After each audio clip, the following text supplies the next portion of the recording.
I'm real revolutionary right now. Support this man, Black Media. He makes sure that our stories are told. Thank you for being the voice of Black America, Roland. Stay black. I love y'all. All momentum we have now, we have to keep this going. The video looks phenomenal. See, there's a difference between Black Star Network and Black-owned media and something like CNN. You can't be Black-owned media and be scared. It's time to be smart. Bring your eyeballs home. You dig?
Today's Tuesday, November 15, 2022, coming up on Roland Martin Unfiltered, streaming live on the Black Star Network. A Georgia sheriff has launched an investigation into how a black man was viciously and brutally attacked by jail guards. Jarrett Hobbs' attorney will join us to discuss how his client was in custody on minor charges and ended up in the hospital.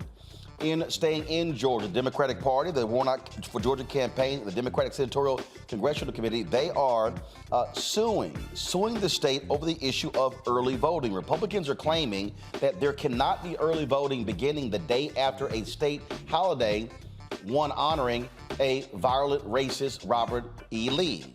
But this differs from what both they previously said. We'll break down exactly this particular lawsuit. With President Joe Biden's student loan forgiveness stuck in the courts, what does that mean for those drowning in debt? We'll talk with Jarrett Hobbs, the Senior Director of Higher Education Policy for the Center for American Progress, the possibility of them extending the folks not having to pay their student loans. So we'll talk about that. Also, since Elon Musk acquired Twitter, it has been an absolutely just crazy show around there. Social analyst and diversity strategist Shereen Mitchell will join us talking about what is next for this app that African Americans have used for mobilization organization. Could the end of Twitter be near? Also, tonight's Marketplace segment, we're featuring Dope Pieces Puzzle Company. Puzzles that bring black art to life. Also, folks, my goodness, how dumb is Herschel Walker? Wait until I play for you what this fool said about gas emissions and the Green New Deal. I still know what the hell he's talking about. And also, you might remember Virginia McLaurin. She was the sister who was 106 years old, who was so excited to see President Barack Obama and Michelle Obama that she did a dance. Well, she's passed away at the age of 113. We'll show you, of course, her visit to the White House. It is time to bring the funk on Roland Martin Unfiltered on the Black Star Network. Let's go. He's got it. Whatever the biz, he's on it. Whatever it is, he's got the scoop, the fact, the find. And when it breaks, he's right on time and it's rolling. Best believe he's knowing. Putting it down from sports to news to politics. With entertainment just for kicks, he's rolling. It's on go, roll, roll, y'all. It's Roland Martin, yeah. Rolling with Roland now.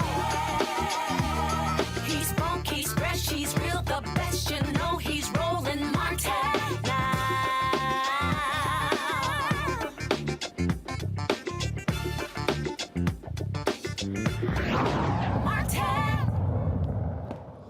Folks, it is always painful when we have to show you a video of a black man being beaten by jail officials or even the cops as well. But this is the case out of Georgia. We're warning you right now that if you need to turn away, do so. If it's triggering, please do so. And so let me set it up this way. So a black man in Georgia was arrested for traffic violations and drug possession charges. This took place September 3rd. That's all it was. He ends up being viciously attacked by jail deputies, thrown against a wall in Camden County. Now, the security video I'm about to show you has no audio, and so we're just going to go ahead and play it right now, folks. And so, again, this is what happens when they are there in the jail. You see guards there coming up to the outside of the cell where 41-year-old Jarrett Hobbs is being held. And then 4 other guards all of a sudden come in. One unlocks the door, they enter the cell. Now, as soon as the deputies enter the cell, one deputy immediately goes for Hobbs' neck. I mean, so you see right here, okay, no rationale whatsoever. The other deputies follow, attempting to subdue Hobbs. Now, again, there are 4 deputies on Hobbs. They are now punching him viciously. They eventually pull him out of the cell, slamming him against the wall while continue to beat him. Now, you see a black sheriff's deputy steps in. He's trying to somehow intervene. These are 4 white deputies who are beating on this black suspect. And so, you see the black sheriff's deputy. They won't even allow him. He's trying to get in. You can see him trying to get in, trying to somehow. And we don't know, again, in terms of what his position is, what his capacity is. Now we see them out of frame. We don't see, what is happening as he is being subdued. But clearly, that was a vicious attack. The attorney for Mr. Hobbs is Harry Daniels. He joins us right now. Harry, glad to have you on the show. So, first of all, how you doing, Roland? Why were they entering the jail cell? He was already being detained. What have they said as to why they entered the cell the way they did? First of all, thank you for having me. According to their reports and the statements they gave to Mr. Hobbs, federal probation officer in North Carolina, the reason why they entered the cell in the first place because they said Mr. Hobbs was being disruptive and was kicking on the cell door. Now, we received video through his attorney who represented him on his federal probation. I give you some content and background as to how a lawyer in North Carolina gave access to the footage. Mr. Hobbs was on federal probation. He had served his time in federal prison for fraud. He was on probation. He was driving through the state of Georgia, Camden County, which is right above Jacksonville, Florida, before he entered to the state of Florida. He was stopped for speeding. Once he was stopped for speeding, it was determined that he had no license. It was smelled, according to the police report, smelled of odor of marijuana. They subsequently did a search, and they found Schedule 1 drugs, which was ecstasy, and he was arrested. So he was arrested on those possession charges, speeding and driving without license. Upon entering the jail, Mr. Hobbs was having a mental crisis. He was having a mental crisis at the time, and he requested to be placed in confinement, or he was determined that he needed to be placed in confinement, kind of like what they call the suicide watch or the mental health unit of the jail. That's why Mr. Hobbs had this gown on, this blue gown, and he was naked up under that gown. Usually when you go into suicide watch or that particular part of a jail, your clothes are taken from you just in case you have something that can hurt yourself, your clothing. So he was inside the holding cell. Mr. Hobbs' position that he did not do these things. He did not beat on the door. He was not cursing. I think he said he used profanity when he was accused of beating on the door. They didn't like what Mr. Hobbs said. And even if Mr. Hobbs was kicking the door, once they came into the cell, Mr. Hobbs was compliant. And like you said, immediately, Roland, they immediately went to his neck, grabbed him by the neck, placed him against the wall, and beginning an outright assault on Mr. Hobbs. The way we got the video, well, they charged Mr. Hobbs. All these things that's happening to him, they charged Mr. Hobbs with 9 felonies, 9 counts. They said he beat the officers. He was obstructive. He caused injuries to the officers. So based on that, Mr. Hobbs' probation was violated. Well, Mr. Hobbs' attorney in North Carolina said his client said he didn't do these things. Show us the video. Wait. They claim that in the video that we just saw, Hobbs assaulted them. That's correct. I'm sorry, wait a minute. So wait a minute, help me out. So this is, come on, pull it up. This is the beginning of the video. That's roll it back, y'all. Roll it back. And first of all, y'all give me the video in my monitor behind me, that'd be great. So freeze it right there. No, go back. So here's Hobbs in the video. I'm not quite sure what's in his hand. His back is to, don't play it yet, please. His back is to the door. Mm-hmm. He's not even looking at the door. Leave it right there. His back is to the door. So he's not looking at the door. Obviously, they unlock, come in. Now press play. All of a sudden, stop right there. So the officer comes in, immediately grabs his neck, pushes him down, head up against the wall, roll it. Okay, he sits down. Okay, now hand on his mouth, they turn him around. At no point do I see in this, all of a sudden, now they start punching him in the head. At no point do I see him beating the cops. Yeah, it's outright rolling, and I can tell you that we get that. And that's what they put in the police report, right? That's right. So they put in the police report that he assaulted them. There we go, lying in reports again. Go ahead. He was charged 9 counts.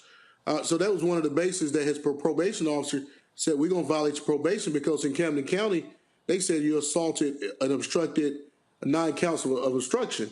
Well, his attorney in North Carolina sought that information and said, well, show me the video. Once the video was received by the probation officer in North Carolina and the United States Attorney's Office in North Carolina, where his probation case was pending, they immediately dismissed. They said there's no way this man had committed assault. So wait a minute, hold up. So the probation officer in the U.S. Attorney's Office said no way, which now means y'all can call them to testify against these officers who lied. Yeah, and not only did they beat him, they lied to the Department of Justice. They lied to the courts. They lied to the federal government about what happened to Mr. Hobbs. They never thought this video would come out. The way this video came out, because they had to produce this video to the federal government, the prosecution for Mr. Hobbs' probation violation. They had no choice. His lawyer requested it, and once he requested and saw what happened to his client, he immediately knew that you need to get a lawyer, you need to get a civil rights attorney, and they called our office. This is the thing that I say this all the time, that these cops, they lie repeatedly in their police reports. And this is why, and I'm not suggesting that body cam footage is the be all to end all, but this is precisely why you have to record everything with these cops. Dash cam videos, body cam videos, cameras in jail cells, because they will lie in order to protect themselves to try to sit here and throw somebody in prison. Yeah, Roland, when I was a defense attorney, a lot of times we would see reports from law enforcement. Those reports are slanted towards prosecution, not until we actually saw the video, the evidence, or talked to witnesses, and witnesses say, hey, I didn't even make those statements. Those statements were made by the police. I'm not saying it always happened, but in this case, they never thought this video would see the light of day. This video, as a black man, and watching this video, this man getting beaten, and another thing that stood out to me about these police officers, it doesn't matter the race, but race plays a part. They beat him. He was not fighting back. Then you see the other detention officer, a black man, stand by and do nothing. Well, actually, I get your point. As I was watching it, it looked like he was trying to somehow get in, but the 4 of them blocked him out. There was a video that we played a couple of weeks ago where there was a family that was angry with a sentencing that came down and the white officer was just going, literally about to just cause a scene, and it was a black cop who was trying to sit here and calm everything down. So I would love to hear what that black sheriff's officer has to say, but when I saw that video, again, them four white cops had him blocked out. They were sitting here saying, we're going to beat this man out. But I still need to understand, would love to hear what he has to say, and did he stand by them and they lied about their police report? Well, he was one of the officers that was considered to be a obstruction upon him. So he's one of the counts that was brought against Mr. Hobbs. So doing nothing or we know that's a lie. He knew that he was considered one of the victims in his case. So different strokes, different folks. He didn't do enough, and he stood by the lie. Currently, let me just be very clear. The way they went in that cell and what they did to Mr. Hobbs, Roland, this is not their first time. Oh, absolutely. They knew the video was in there. They didn't care. In fact, once this video became public, other people started calling. We got calls from other lawyers who have clients they represent and currently in litigation against this sheriff office. We have an affidavit, and we will release this affidavit probably tomorrow to the media and the public, where the person who was in charge of doing the investigations inside of the jail, use of force investigations, that they try to cover up. She testified that they tried to cover up use of forces because they didn't want to appear that they was liable or admitted to liability in there. She gave an affidavit. In another case where a person's heads was split open and when he was strip searched by just coming into jail for a DUI. Wow. So it's more to this story. This is a systematic environment, culture, atmosphere that allow these officers to believe that they can beat people without any regards or not even a recourse of anything happening to them. So, you can look at this video. They are stomping this guy. It's like a gang initiation. Like they try to initiate him into a gang. They beating him, and there's nothing that can be said. This is a video where it shouldn't be polarizing. If this was a dog they were beating, they'll be charged with cruelty to animals. We just learned recently, as an hour ago, that the Georgia Bureau of Investigation will be conducting an investigation in this matter. The district attorney has called on for the Georgia Bureau of Investigation to conduct an independent investigation. And not just that, Roland, we will be reaching out to the Department of Justice for the Federal Bureau of Investigation. Well, I'll tell you what. Also be trying to investigate as well. Well, with the kind of action Kristen Clark's Civil Rights Division has taken against other jail guards and wardens, I fully expect these folks to be facing some federal prison time for their behaviors. Attorney Harry Daniels, we appreciate it, man. Thanks a lot. Appreciate it, Roland. Hey, man, it's always good to have a Q on your show. Well, somebody got to feel sorry for y'all. I appreciate it. Thanks a bunch. All right, y'all. Speaking of a Q, Michael Brown, former DNC chair, Finance Committee, he's so happy he finally got a Q doing something of value on the show because he's tired of these alphas running this thing. Also joining us, Dr. Larry J. Walker, speaking of an alpha, assistant professor, University of Central Florida. Rebecca Carruthers, she's the vice president for Fair Elections Center. And I am right. Oh, she's throwing up her pinky. So, we see you. And of course, this was one of the souvenirs I got in 2020 from the Warnock team. It's a little chilly here. I decided to wear it. And yeah, Michael, I'm repping that alpha. It's black and gold. The colors ain't no incident, ain't no accident. All right, let's get right to it. Larry, I want to start with you. Look, I keep saying over and over and over again, cops, if they lie on reports, automatic firing. Automatic firing, because that's an official document. They're under the color of law. And this is the stuff that Kaepernick was protesting when all these white folks lost their minds. And we see what happened, and they straight lied. The video does not lie. They didn't get attacked, didn't get hit. They straight lied.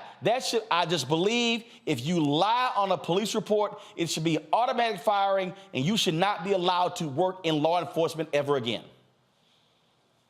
I agree 100%, Roland. And it's an interesting watching, it's sadly watching the video. It reminds me of many of the other videos we've talked about on your show in terms of how law enforcement are treating folks, whether, it's police on the street, treating Black people on the street, or if they're awaiting trial for various reasons. But we've had to put an end to this. I agree with you that these individuals should be fired immediately. They lied and also submitted a document in which they lied. The other thing about it is, and you had the gentleman's civil rights attorney, he talked about the 8 or 9 counts they charged him with. I mean, you can essentially end someone's life, the ability to find a job, find somewhere to live. And so we have to keep all this in mind in terms of filing a false report. And the other thing is, Roland, in terms of the video, you highlighted this, that his back was turned. They walked in and assaulted him right away, grabbed him by his neck, and just began punching him severely. The other thing is when he's pulled out and thrown against the wall, I mean, we've seen cases rolling in the past where this has ended up with individuals ended up with, spinal problems, challenges, not be able to walk again for the rest of their lives. So I'm hoping that Georgia and the federal government hold these individuals accountable. And I certainly, I'll feel for this brother who's certainly just, like I said, just kind of, sitting in the cell. But we just can't continue to allow individuals in law enforcement to behave like this, like cowboys, and be people, and then think they will get away with it. We have to charge these individuals, and they should lose their jobs immediately. And Rebecca, that's absolutely it. And these folks who talk about, well, reform and let's give more money to training, they are highly critical of defund the police. But it's amazing for all the folk who love talking about Back to Blue. It's amazing how quiet they get when videos like this pop up. Well, we keep hearing it's only a few bad apples, but it's apparent that it's a bad orchard. The other thing that I do want to talk about when it comes to national standards, there are no national standards for law enforcement. For example, in the state of Alabama, you can have a GED and no additional training to now have a gun and a badge, to have the ability to do the lawful taking of someone's life if, quote unquote, the situation calls for it. So we do need national standards. There has to be training, but even taking a further step back, when it comes to mental health crises, folks should not be in our criminal legal system. When it comes to mental health crises, law enforcement should not be a part of that.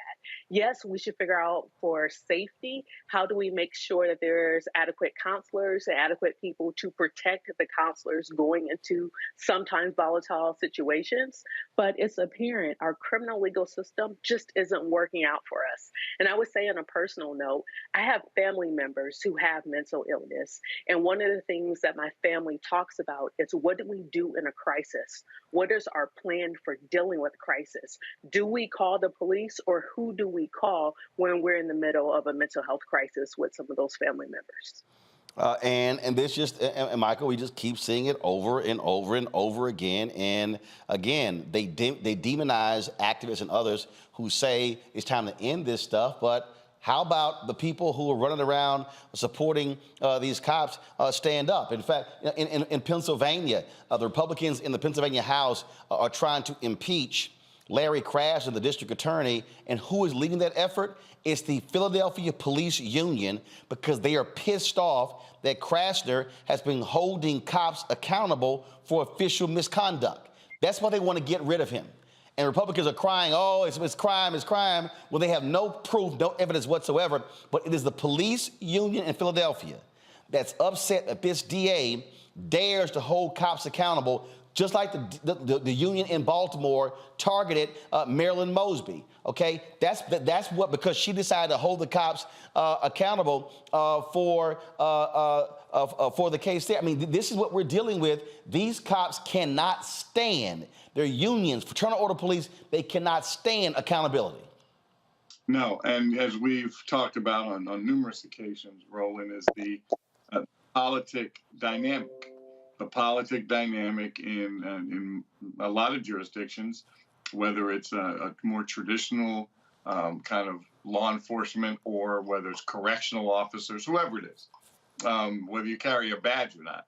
Now that we have video of these outrageous acts, frankly, the police union shouldn't want these kind of folks in their unions. So there should be some discussion now legislatively And I know we've sometimes talked about these harsh penalties, but until, and again, you and I've talked about this on numerous occasions, until you put pensions on the line and deal with that qualified immunity, this will continue to happen. Because we thought, now that there are body cams and now that there's video of these kind of activities, the world would change. Well, the world's not changing until the legislation changes and people are held accountable legislatively. And that's where elected officials have to now, it's difficult. I know it's difficult. I'm a former elected official. It's difficult to stand up to, whether it's a teachers union, a police union, because people are fearful that they won't get their endorsement and won't get those votes. But if you're serving the people, it seems to me that you need to approach the unions on the front end and say, hey, how can we work together? Because I know you don't want these knuckleheads within your ranks. That's the only way that this is going to be fixed, Roland, even with video. And look, it's just crazy. It's absolutely crazy. Well, this is the sort of stuff that we see all the time. All right, folks, hold tight 1 second. Got to go to break. We come back. We're going to talk what's happening in Georgia, where you have lawsuits taking place over the beginning of early voting, how Republicans, again, are trying to rig the game to keep Democrats from winning. We'll tell you about that also. Herschel Walker is just dumb, y'all. Georgia, y'all have got to, my Lord, y'all have got to make sure this fool, that the only way he goes to the U.S. Senate is if he's going and visiting somebody. That man has no business being a United States Senator. Wait until I play for you what this fool had to say about emissions from cars and the Green Deal. Literally, I'm still trying to figure out what the hell he was talking about. I have absolutely no idea.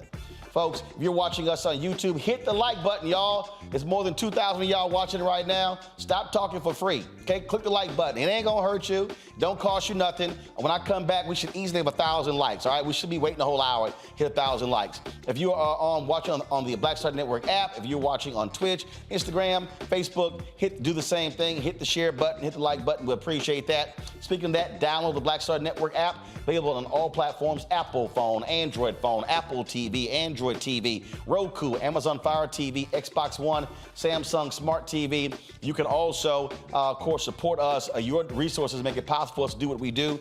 But by joining our Bring the Funk fan club, send your check and money orders to P.O. Box 57196, Washington, D.C. 20037-0196. Cash App is $RM Unfiltered. PayPal is R Martin Unfiltered. Venmo is RM Unfiltered. Zelle is Roland at RolandSMartin.com. Roland at RolandMartinUnfiltered.com. And get a copy of my book, White Fear, How the Browning of America is Making White Folks Lose Their Minds. Lord have mercy. Y'all, you know it's true. Available at all bookstores, Barnes & Noble, Amazon. Download on Audible or order from your favorite black bookstore. We'll be right back.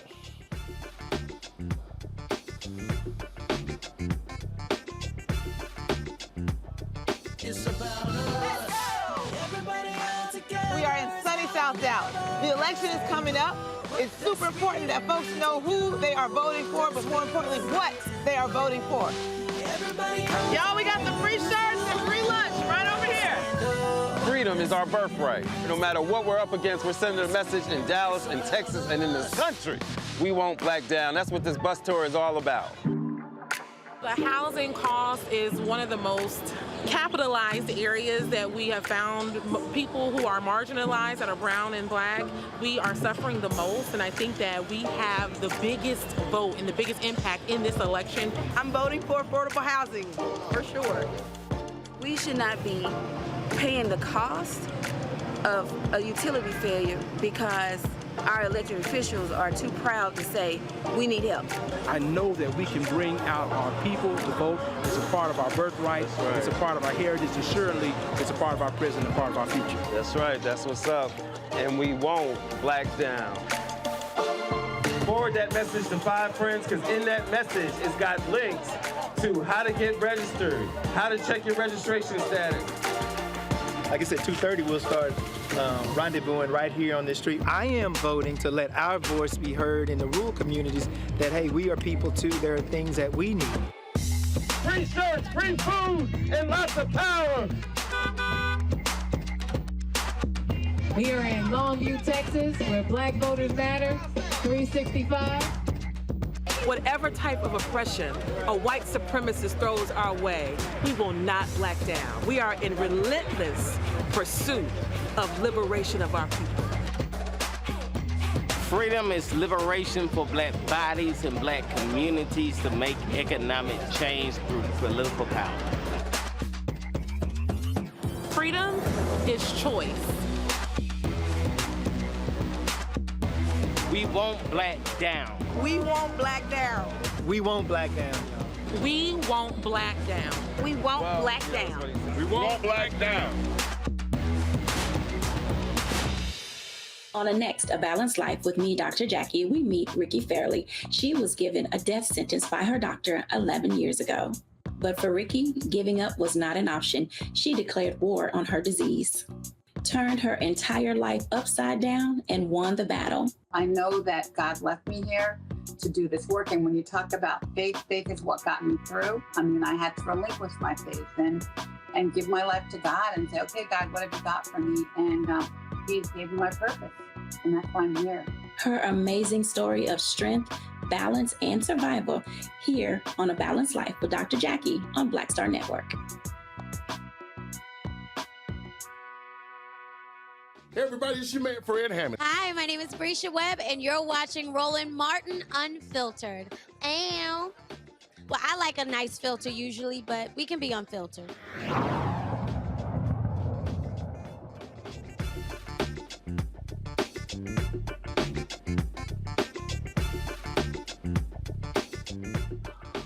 A Missouri federal judge has blocked President Joe Biden's student loan debt forgiveness plan.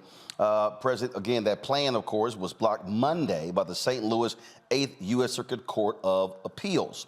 The court continued a block on debt forgiveness stemming from a court case in October where the court put the program on hold while it considered efforts by several states that questioned whether the Biden administration can waive or modify the terms of federal loans. Jarrett Bass is the Senior Director of Higher Education Policy at the Center for American Progress.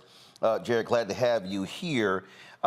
Some folks are saying that the Biden administration should have anticipated these court moves and should have moved faster to be able to get folks to apply and then to begin the process of student loan debt forgiveness. Now we're hearing the White House is considering extending this moratorium on paying back student loans. What are y'all hearing, and just what do you think again of these federal courts stopping this action?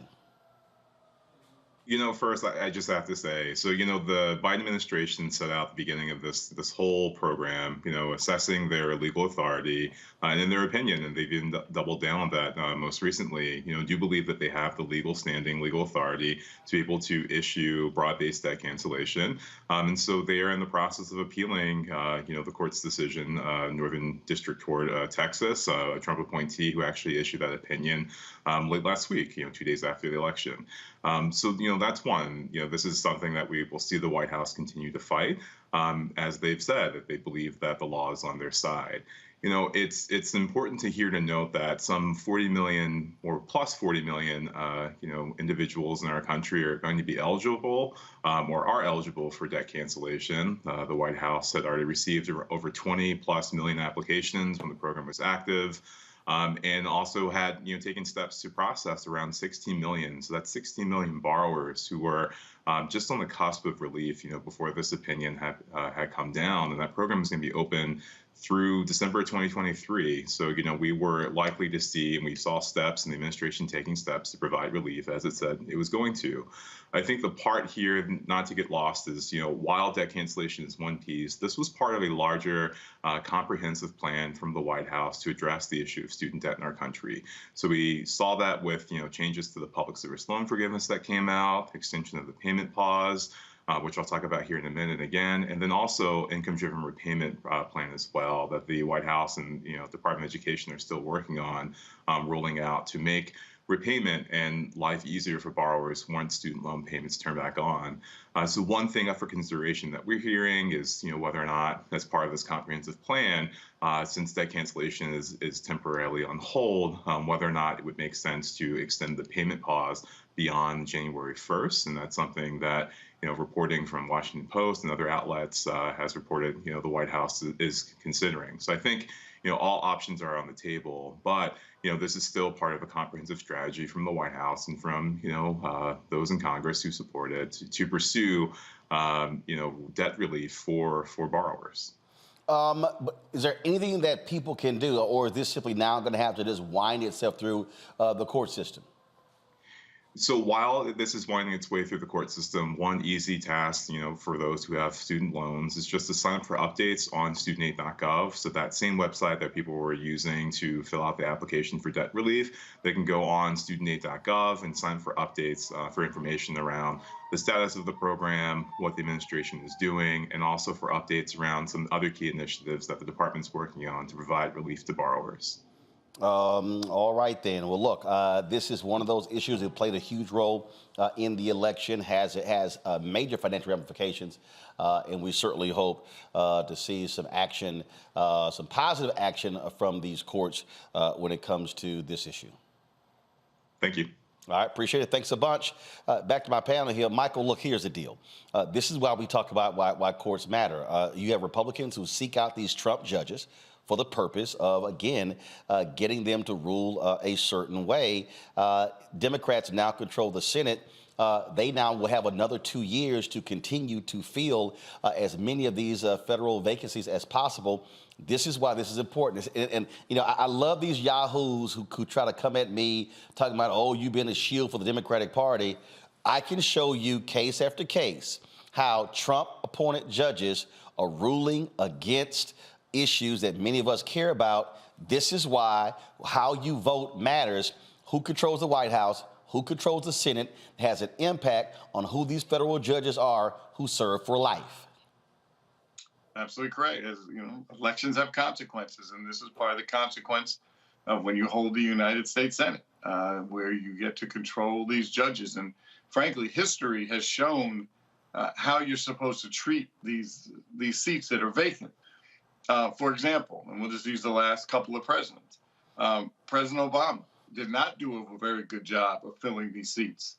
Yes, he appointed a couple to the Supreme Court, clearly, and I'm not saying he didn't appoint any federal judges, but it's almost like his team was always looking for kind of the perfect judge. Like, you could never have gotten a B on your report card ever in life to serve. Number 45, however people refer to him, it did frankly a great job. He didn't care. He just wanted a conservative judge that was young. If you fit those two criteria and that you were on the Federalist list, if you're on that list, you were young. Obviously, if you're on that list, you're already very conservative. That's good enough for him. And he was just filling these seats that Obama didn't fill. To President Biden. Well, actually, remember that Obama was also blocked from filling.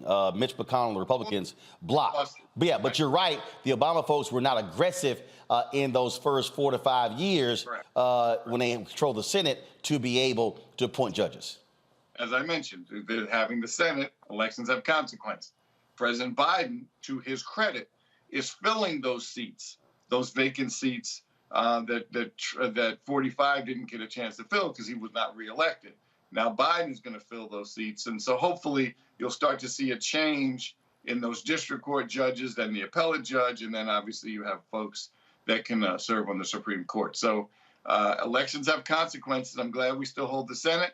So President Biden will continue to get these judges through. And I'll tell you this, Rebecca, it really pisses me off when I hear these idiots who talk about, the Supreme Court Justice Ketanji Brown Jackson, that's not substantive. And we see story after story of how federal judges rule. I mean, look, the black judge in D.C., Judge Emmett, name is last name, he just ruled against Title 42 that's been used to deport illegal immigrants. Federal people. I say this repeatedly because again, this is the craziest thing. I am a native of Texas. It is stuck in my head. Justice William Wayne Justice. Why? I don't know. There's no other federal justice besides the black ones, that federal judge that it just stuck in my head. Why?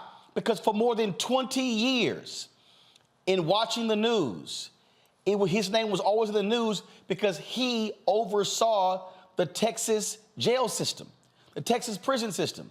It was always in the paper. It was always on television. So for more than half my life, I kept hearing about this judge, federal judge William Wayne Justice, perfect name for a judge, who oversaw the heinous, corrupt Texas prison system. That is the power of these federal judges. And so when people are walking in that ballot box, that's one of the issues you should be voting on. Who will be the kind of judges this person appoints? Well, one thing that we see on the conservative side is that they have a list of folks who they want to make sure that they become judges once they're in power. So on the progressive side, we need to see that list too. The reason why we need to see it, so those conversations can happen within communities, so folks know, hey, if I vote for this particular person, then these are the types of judges that they will appoint. I will say, out of the four of us here, I'm still paying on my student loans. And I'm not happy that I still got student loans that I'm paying on. But even with this latest batch of lawsuits, including the threat of lawsuits since August, the student loans that I have is under the FELP program, the Federal Family Education Loan Program. Those particular loans don't even qualify under Biden's plan. But then initially Biden was trying to make those qualify.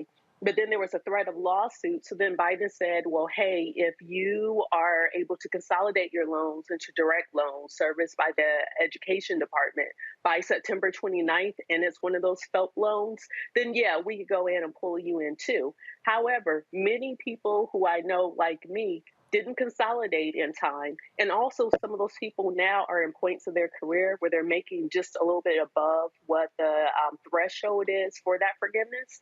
So we're all still paying loans and we're in our 40s. Larry. Yeah, so I want to say to my colleague, I'm in the same boat with you in terms of continue to pay back, student loans. And Roland, one of the points I want to make about this issue regarding student loan debt is this is a civil rights issue.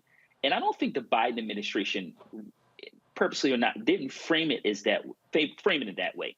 We know based on the data that African Americans incur more student debt than former white students.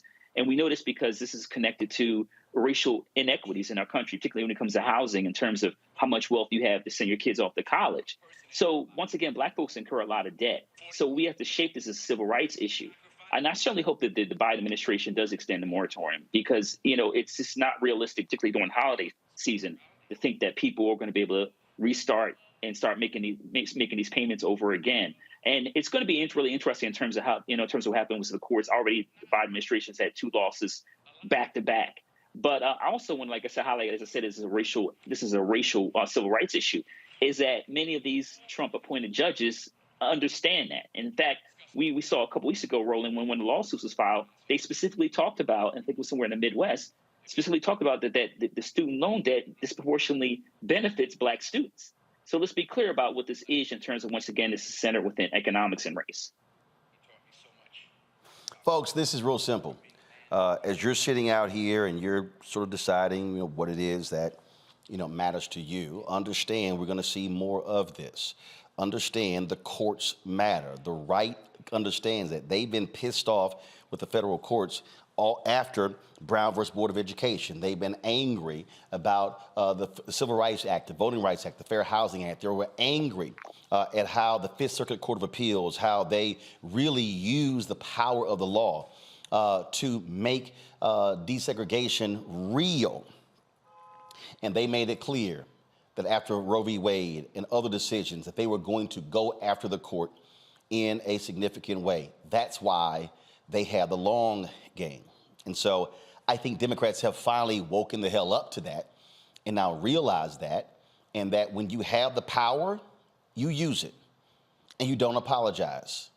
And you use it in a very aggressive manner. That, to me, folks, what has to happen. And so we'll see what happens when it comes to the student loan debt forgiveness. But trust me, they are going to try to go after this administration in every possible way on any decision, executive order or not, because they do not want them to actually help the American people.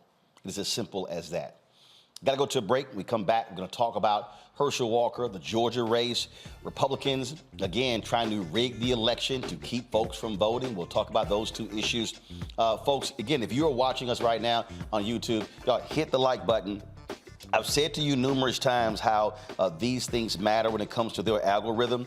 It has a direct impact on views, on recommendations. It also has a direct impact on the revenue that we generate on YouTube as well. And so more than 3,000 people are watching. We have 1,100 likes. We should easily be hitting 2,000 or 3,000 likes today. And trust me, I look at the dashboard every single day. I look at the numbers. I look at the subscribers that we now have. I look at the revenue that we generate, and it gives me a daily report on that particular revenue. And just so you understand why hitting the like button is important, over the last 28 days, our channel has had 157% more views than usual in the last 28 days. And so trust me, that matters. And it absolutely has an impact on the revenue as well. And so please hit that like button, hit that share and like button on Facebook, on Twitch, on Instagram. If you're on the app, sit here, be involved in the conversation as well. We appreciate all that dialogue. We also want you to download our app. And the reason we want you to download our app is because, and we appreciate being on YouTube, on Facebook, on Instagram, on Twitch, but we don't own those platforms. If they decide to all of a sudden make a shift, well, then we are beholden to that. But by having our own OTT network, we control that 100%. It is 100% Black owned. And so we want you to download the Black Star Network app, available on all platforms, folks. Apple phone, Android phone, Apple TV, Android TV, Roku, Amazon Fire TV, Xbox One, Samsung Smart TV. And we also want you folks to join our Bring the Funk fan club. I've said on numerous times, folks, that we need 2,000 fans this month and in December, contributing an average of $50. And what we ask of our fans is to give $50 for the year. There are people who say, I can't afford that. They give less. We appreciate every dollar. There are people who give more. I've had people literally walk up to me at events to put money in my hand, checks and cash in my hand, saying, hey, I support this show.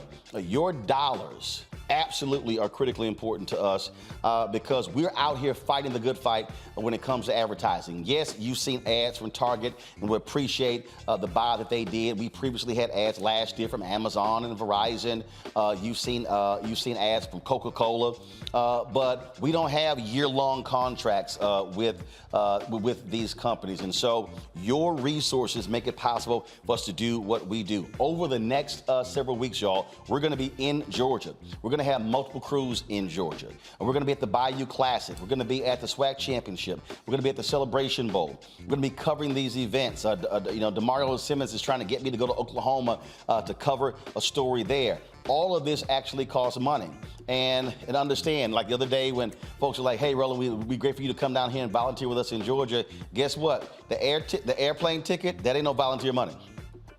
Paying the crew, hotels, per diem, all of that actually costs. And so your support is critically important for us to do what we do. And again, what our target goal for the year is for 20,000 of our fans to annually give at least $50 each. That comes out to be $1 million. That absolutely is huge for us to be able to do what we're doing. Henry, you can take a shot of this. And so again, when you look at this studio, when you saw what happened on election night, when you look at over here, when it comes to our green screen, when you look at the set over here, when you look at all these monitors and televisions in here, something breaks down, gotta pay for it. One of our cameras got damaged. I just sent that camera off to Canon. To fix that Canon camera is $1,700. That's just straight up. It's $1,700, and so to cover the cost of of that camera, if you're talking about folks who give $50, that means 34 of our fans, if they give $50, that covers the cost of that camera. That's just straight up real. And so again, what you are seeing, what we're building here is something special, and this is not just about me. Okay, I could have easily said, hey, my show, just me, we're good. Hey, I could do this from the basement, pocket the money and go play golf. But no, we're trying to build something that's much larger than me. This is bigger than me. This is why we created the Black Star Network. And so when you see Faraja Muhammad's daily show, when you see Greg Carr's weekly show, when you see Deborah Owens' weekly show, Jackie Hood Martin's weekly show, Stephanie Humphrey's weekly show, when you see the Everett the bi-weekly show, Rolling with Roland, all of that, folks, is a part of this master plan. The events that we cover, and I'll give you a perfect example. When you're seeing us cover these live events with Associated Press, do understand, Associated Press is costing $195,000 a year. So when you see us showing live events from Capitol Hill, these hearings or other events, that actually, we're paying for that. That's almost $200,000 a year for that. When you look at our Black Star Network app, that's $160,000 that we pay annually to Vimeo to house and build the particular app, okay? Where we are, this fantastic studio, 5,200 square feet here on Black Lives Matter Plaza in Washington, D.C. This is $16,000 a month. And I'm purposely laying these numbers out to you because I think a lot of times people actually call me and they don't think this thing is real, and I'm walking them through what these costs are. When you look at the lighting that you see right here, go back to that shot there, Henry. When you see the lighting here, folks, we literally just finished adding the additional lights in here to light the entire studio. I just got the invoice today. This is $13,500 to finish what we did. And so I just need you to understand that, it is real. And so when people call me, hey man, we'd love for you to cover this, not understanding when we get in that vehicle, that gas, that crew, all that stuff costs. And so we're trying to build something, and understand, we look at the numbers. Fox News brings in $1.5 billion a year. CNN brings in nearly $1 billion a year. MSNBC, almost $700 million a year. There is no, and let me repeat this, there is no Black-owned media company that does the amount of news that we do day in and day out. Not Ebony, not Black Enterprise, not Essence, not Group Black, not Blavity, not Byron Allen. None of them do what we do on a daily basis. And so we're upstart. This show is 4 years old. This network is 1 year old. And trust me, we don't get the dollars that they get. So when you support us, trust me, your money is going to support this show and what we're building. And so you can send your check and money orders to P.O. Box 57196, Washington, D.C. 20037-0196. The Cash App is $RM Unfiltered. The PayPal is R Martin Unfiltered. Venmo is RM Unfiltered. Zelle is Roland@RolandSMartin.com. Roland@RolandMartinUnfiltered.com. And when you buy a copy of my book, White Fear, trust me, that money goes into this show. I made that decision, and so just understand what it is we're trying to do here. And so White Fear, how the Browning of America is making white folks lose their minds. It would be great for us to sell 50,000 copies of this book. So tell a friend, get their copy as well. I got people who buy the copy. When I give my speeches, they come up to me, hey, can you sign it? Absolutely, anytime. And so And Ben Bella Books, I partnered with him to publish the book. There were other major publishers who passed on the book because they thought it wasn't going to sell. I would love to show them how wrong they absolutely were. And so again, Ben Bella Books, Amazon, Barnes & Noble, IndieBound, Bookshop, Chapters, Books A Million, Target. You can also download your copy on Audible, order through your favorite black bookstore. Going to a break. We'll be right back. On the next Get Wealthy with me, Deborah Owens, America's Wealth Coach, we talk about the principles of mindset, strategy, and execution. This week, we're adding a fourth, faith. You're going to hear from a mother and daughter duo who are helping thousands of Black women build wealth, all through their faith. You are more than you can ever imagine. Not just obtaining things to show that, but seeing yourself. Making your faith work for you. That's right here on Get Wealthy, only on Black Star Network.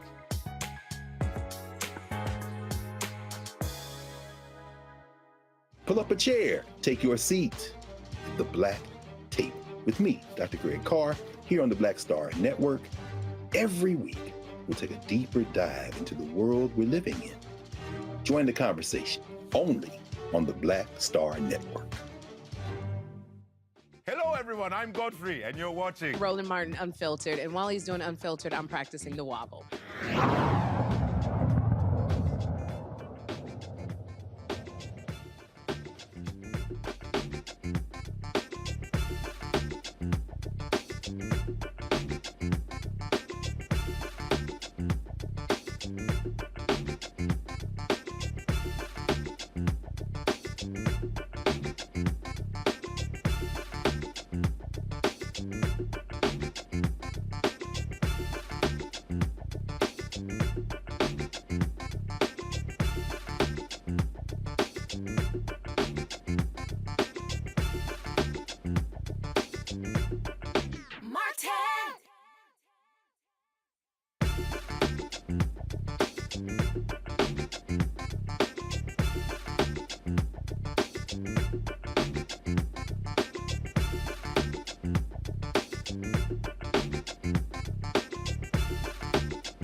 All right, folks, since Elon Musk purchased Twitter, it has been imploding before our very eyes. Folks are being laid off. It's all kind of drama. He spends $44 billion. He fires the CEO, the top executives. He's cut 75% of the workforce. Now they've seen a mass exodus of employees as he announces that bankruptcy is not off the table. Racial slurs have dramatically increased. They've cut back again on the monitoring as well. The Center for Countering Digital Hate found 26,200 tweets and retweets containing the N-word were published between October 31st and November 6th. High-profile users like Whoopi Goldberg, Shonda Rhimes, and others are leaving. Advertisers are putting their money on hold. It is an absolute shit show at Twitter. Joining us now is Shireen Mitchell, social analyst and diversity strategist. Shireen, glad to have you here. I mean, I don't think we've ever seen a company just completely just erode goodwill in this quick period of time. In fact, he was tweeting today how happy he was to welcome back some folks who he fired. Because they fired people and went, oh, damn, we might need to bring them people back. Exactly. I always find it fascinating At the end of the day, I think some of the challenges that we have is that there are people like this who think that they can just do whatever they want on these platforms. And he's just one of those examples.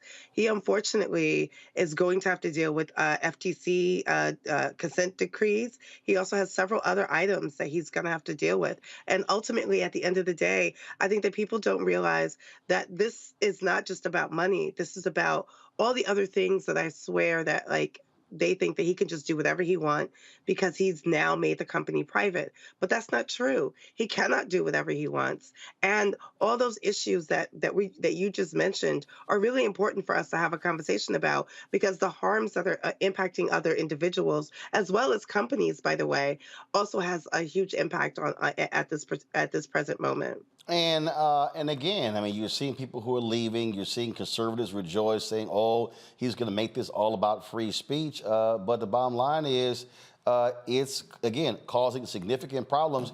And if you ain't making money off advertising, you're a DOA. Absolutely. And it's really fascinating because I think that one of the things he told some of the advertisers that he knows that, like, hate speech should not be alongside advertisers, but he just greenlit Richard Spencer. How does that work? And again, one of the things that when you listen to again these conservatives who are just sort of elated because they've been angry that Donald Trump was banned by Twitter as well, and this was a place for people to be able to communicate, to be able to share. We hear about Black Twitter as well, and it's literally been destroyed before our very eyes. Some 240 million users across the world. So this is not a plaything. No, and actually it's a global thing as well. I think that people miss the part that a lot of some of the organizing, some of the things that's happening in Iran and other countries, they've used Twitter to organize. They've also used Twitter to let other people know what's going on, to get the supports that they need. So it wasn't just a random thing that he's doing. I think that in some ways he knows that this platform has been used to help with, Arab Spring in 2009, other aspects that we now know are happening other places. I think there was like a big pivotal moment during Ferguson where people from, Palestine was telling Black people, Black Lives Matter, how to deal with, the tear gas and things like that. And that was being shared on Twitter. I think the broader context of what Twitter was being used for is something that he's actually been participating in trying to dismantle, in addition to, quote unquote, saying free speech by allowing people who are harmful, who are trying to spread mis and disinformation, who are basically being violent in their rhetoric against other groups of people, giving them blue checks and the ability to say whatever they want on his platform.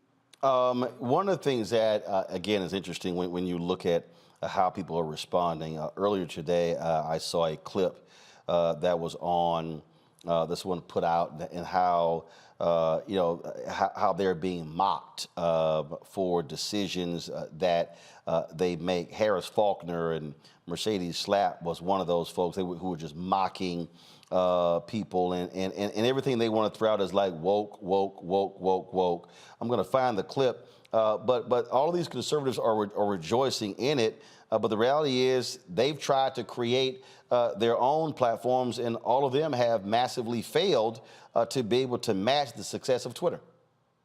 Yeah, because I think that people don't realize is that when you get into what we call, what I've been calling, social media segregation, you're basically talking to yourselves, right? It's an ecosystem, and you're basically having the same conversations with the same people who believe what you believe.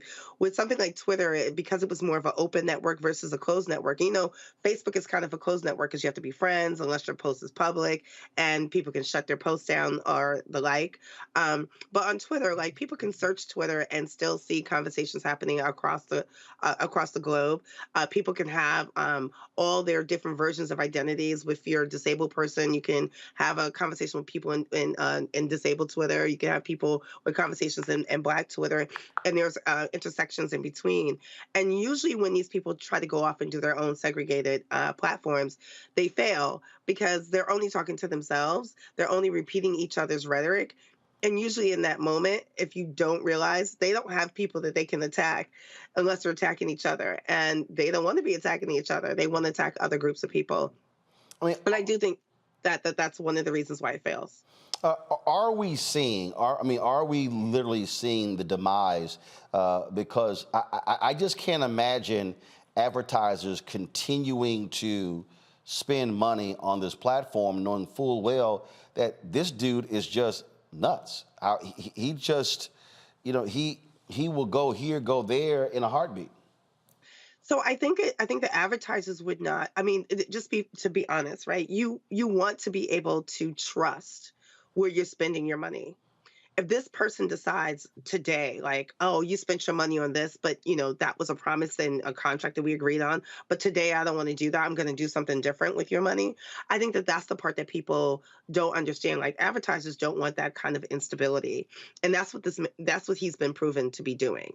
The other thing that's really clear is the systems themselves are being dismantled. The infrastructure is being dismantled. At some point, some of these things are not going to work properly because the people who could make it work properly are the people that were fired. I think his name is Simon. I think it's Luke Simon, who was like the senior director of engineering, basically fired people and then went into Slack and said, hey, we're going to ask these people back, but we're only asking them back for their knowledge and the things that they worked on. But these were lazy people, and they're not going to be here for a long period of time. Imagine being asked to come back to dump your knowledge into a company and then be fired again. Like, that is literally the problem that we're having, because they don't realize is that knowledge transfer should have happened before you fired anybody. But when you make a blanket firing like they did with the 3,700, and then later did it to like 4,000 and something for the contractors who were also dealing with content moderation and making sure that there were certain things in place, that, like, why would advertisers want to be in a system that they know is eventually going to break and not work properly? This is what took place. Just the sheer silliness of Harris Faulkner on Fox News. And I don't know why in the hell they're platforming that nutcase Mercedes Schlapp, who and her husband, they run CPAC. But just watch this, folks. And again, they're mocking all the people who are there at Twitter and some of the cuts he's making. But these are the same people who use the very same platform. So let me go see if I can just play this here. What? It's not even Friday yet, baby. Welcome back. Elon Musk first banned working from home, and now he's getting away with free lunches for employees. Hold on who one second. We'll have it for you in a second. Headquarters in San Francisco. Once he says control lets me know. But again, what you're seeing are people who think this is a joke, but we're talking about employees. We're talking about people who can't afford publicists and marketers, and people who literally utilize this platform for messaging. I mean, it serves a crucial purpose. It does, and it's not just the marketing purpose, which is like from a corporate perspective. A lot of marketers have used this platform for that. In many instances, you've seen the way that they've done outreach, the way they've used influencers to get their message out, the way that they've reached their target markets based on using platforms like Twitter and Facebook. But it's also, campaigns and politics. They've used it for those political frameworks. Like, many of the aspects that we just saw during the election was being used. And the fact that he decided to, quote unquote, break Twitter just before the election is also a key part of this. So, like, even doing any digital organizing or getting any politician to participate in doing outreach with their videos, those are ads that they're also paying on Twitter as well. So it's not just the activists, but it's all these key pieces of how we operate in society with ads. And he's basically saying, I don't care about those ads unless it caters to what I want this platform to be. And he's saying for free speech, while basically, dismantling free speech for certain people. Questions from the panel. Let's see, Rebecca, you first. Sure. So my question for you is, what's the path forward? Right now, we see that Twitter isn't capable of protecting those of us who are on Twitter and protecting us against targeted hate. So what's the path forward? How do we as users who are still on the platform navigate this until either we migrate to a different platform or Twitter or Elon Musk figures this out? I don't expect Elon Musk to figure this out, by the way. He happens to be one of those people who believe that he's the one that can fix it, and the people who could fix it, he let go. So I think the reality that I think that for all of us that we need to face is that we need to be able to still operate in this platform. So one of the first things I tell people to do, download your data now, get everything you can off the platform that you've put up here, because that's your content. Make sure you have it, and make sure you have any backup versions of that if you want to share that content anywhere else. But the other piece is that I've seen groups leave en masse, but I've also seen groups huddle together and say, we're going to do our best to protect as many people as we can on this platform, and making sure that they're paying attention. And here's the key thing. I saw many instances where government officials were being tagged as, mis or disinformation. That's going to be a problem, because official sites like the National Wildfire, one of the National Wildfire Associations, their official status was removed. Their blue check might be there, but there will be mimics of that. So now we have to have people paying closer attention to seeing whether or not these are really official organizations or entities or not, because now anyone can buy a blue check mark. It does not mean that they're official. It does not mean they're a real person. It also does not mean that this is not someone who's there to commit some harmful acts. I would say still report them, document it, but ultimately where people are going at this point is places like Counter Social, Mastodon. I'm seeing other aspects of people trying to do community building and other aspects. But up until that moment that we find where everyone else is going, right now some people are still staying to try to make sure that they can have that community. Before I go to Larry, here again is the mocking of Harris, Faulkner, Mercedes. I mean, this is just how silly these people are. What? It's not even Friday yet, baby. Welcome back. Elon Musk first banned working from home, and now he's getting away with free lunches for employees who survived the chopping block at Twitter's headquarters in San Francisco. He says Twitter spends $13 million a year on food service. And that, quote, badge-in records show peak occupancy was 25%, average occupancy below 10%. There are more people preparing breakfast than eating breakfast. They don't even bother serving dinner because there is no one in the building. But the move drew rapid criticism from former Twitter employees. Who would have guessed? All right. A Democrat activist who tweeted, quote, he fired 3/4 of the employees, and now he's planning to starve the rest of them. Oh, Mercedes. I can't. This is worse than Biden's student loan forgiveness program. I'm serious. Look, Harris, I think that it is a former woke company that is going broke, and Elon is trying to save it.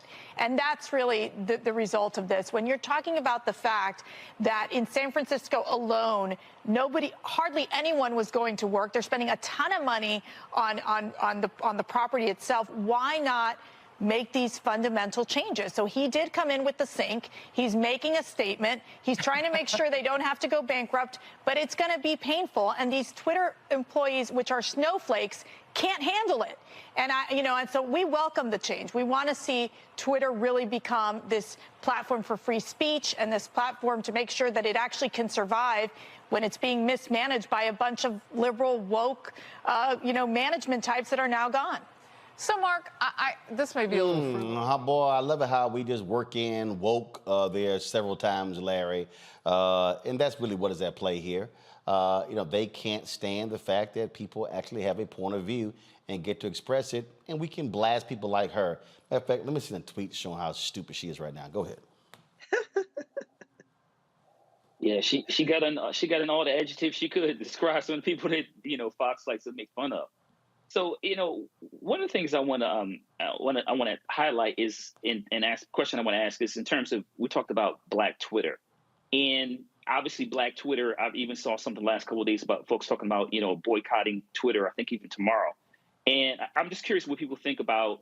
My overall my question is, what can happen if Black Twitter en masse leaves, and what does that mean for the future of Twitter, and then secondly, does that mean there'll be some other platform that members of the Black community will create? Yeah, I would love, Shireen, that Black people actually did that and went to fan base, because the bottom line is, we make folk stuff sexy, and again, that's supporting something that's Black owned. That'd be great. Shireen, go ahead.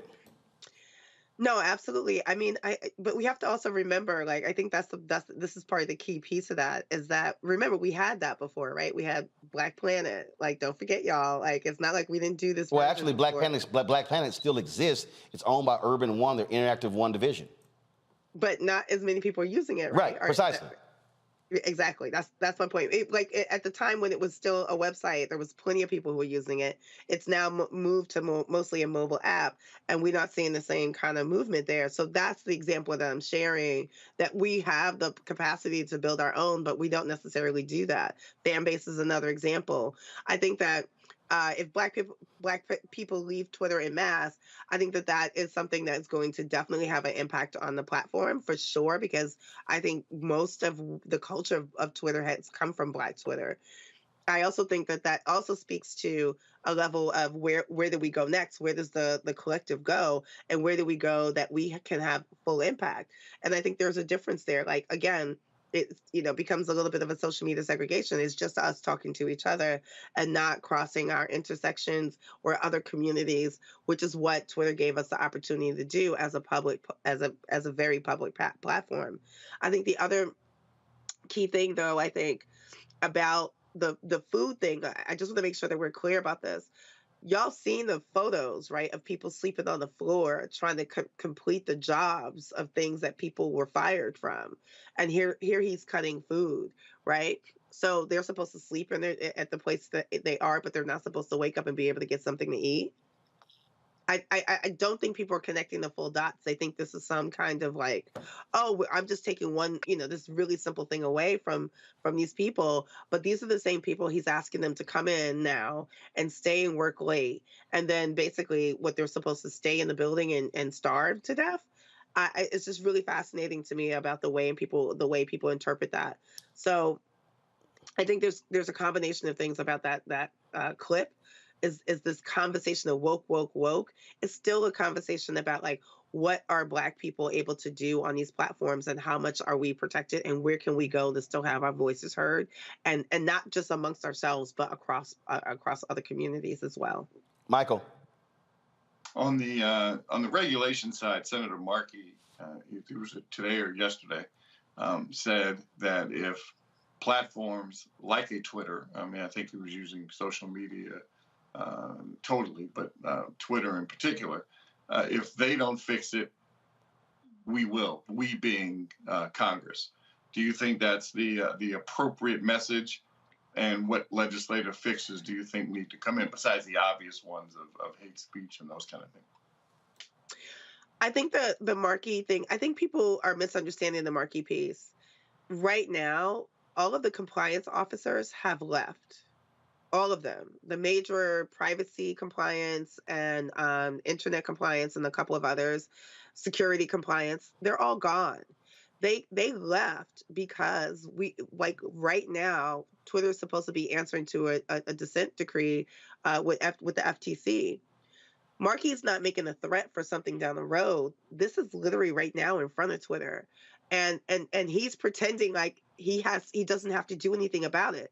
I think there was like an email that went out from one of his personal lawyers that said like he put ships on space, so like Congress means nothing to him, and he's literally saying things out loud that says that Congress means nothing. I think that there's a problem when people don't realize that there's actual laws that need to be fulfilled, and he's basically saying that as him being a genius and a billionaire, he doesn't have to comply to any laws or anything like that. And I think that that's part of the problem. I think that people don't understand. He took it over at a point where they have to report out, and someone has to sign that compliance agreement. And the people who were willing to do that, who had the capacity to do that, to make sure Twitter was doing what it was supposed to do, those people walked out. They weren't fired.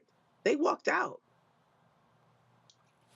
Well, we'll see what happened next, but it's drama every single day with Twitter. Shireen, we appreciate it. Thanks a lot. Thank you for having me. Folks, going to a break. We'll come back. We're going to talk Georgia politics. Herschel Walker.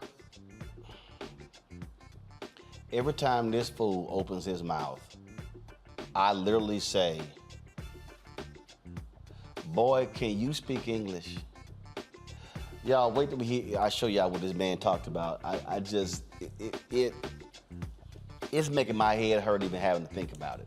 Also, the Warnock campaign, Democrats are going after Georgia over early voting.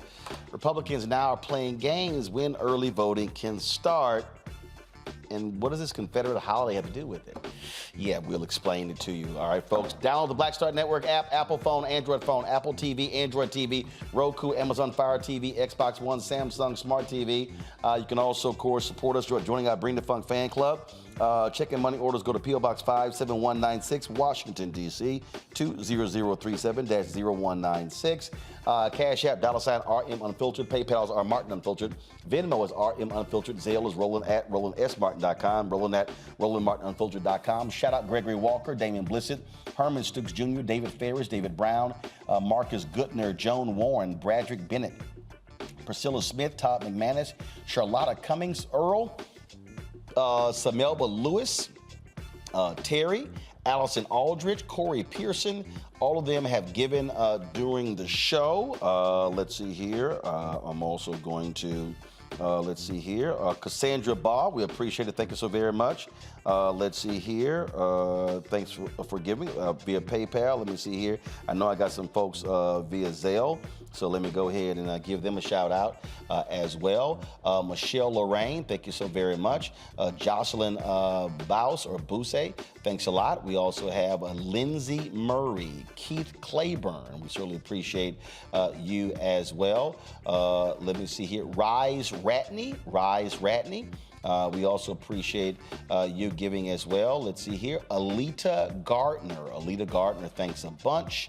Deborah Slaughter. Deborah, thank you so very much. Sarita Torrance. Sarita, we appreciate you as money. Devin Slaughter, thanks a bunch.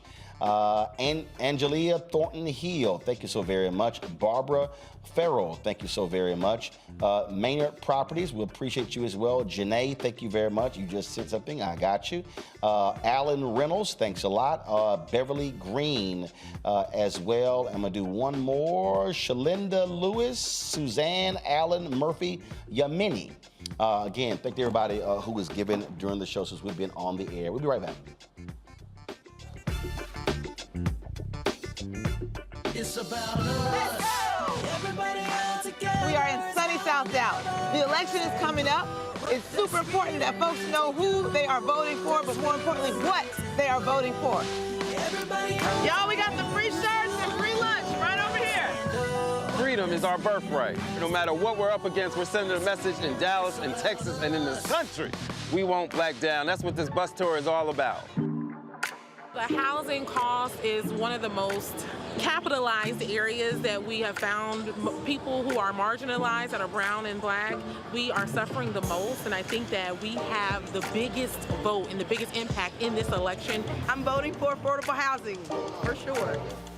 We should not be paying the cost of a utility failure because our elected officials are too proud to say, we need help.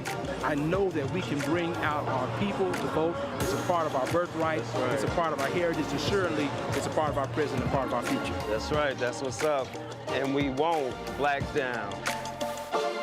Forward that message to 5 friends, because in that message, it's got links to how to get registered, how to check your registration status. Like I said, 2:30 we'll start rendezvousing right here on this street. I am voting to let our voice be heard in the rural communities that, hey, we are people too. There are things that we need. Free shirts, free food, and lots of power. We are in Longview, Texas, where Black Voters Matter, 365. Whatever type of oppression a white supremacist throws our way, we will not black down. We are in relentless pursuit of liberation of our people. Freedom is liberation for black bodies and black communities to make economic change through political power. Freedom is choice. We won't black down. We won't black down. We won't black down, y'all. We won't black down. We won't black down. We won't black down. Hatred on the streets, a horrific scene, a white nationalist rally that descended into deadly violence. White people are losing their damn minds. As an angry pro-Trump mob storms the U.S. Capitol, we've seen shooting. We're about to see the rise of what I call white minority resistance. We have seen white folks in this country who simply cannot tolerate black folks voting. I think what we're seeing is the inevitable result of violent denial. This is part of American history. Every time that people of color have made progress, whether real or symbolic, there has been what Carol Anderson at Emory University calls white rage as a backlash. This is the rise of the Proud Boys and the Boogaloo Boys. America, there's going to be more of this. Here's all the Proud Boys, guys. This country is getting increasingly racist in its behaviors and its attitudes because of the fear of white people. The fear that they're taking our jobs, they're taking our resources, they're taking our women. This is white fear.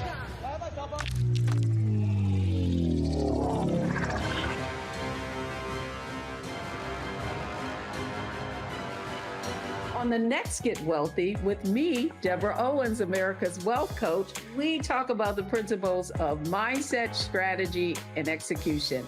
This week, we're adding a fourth, faith. You're going to hear from a mother and daughter duo who are helping thousands of Black women build wealth, all through their faith. You are more than you can ever imagine. Not just obtaining things to show that, but seeing yourself. Making your faith work for you. That's right here on Get Wealthy, only on Black Star Network. I am on screen, and I am representing what a Black man is to the entire world that's gonna see this. And this might be the only Black man, a representation of a Black man that they see. Right. So I am responsible, right, for how they see Black men.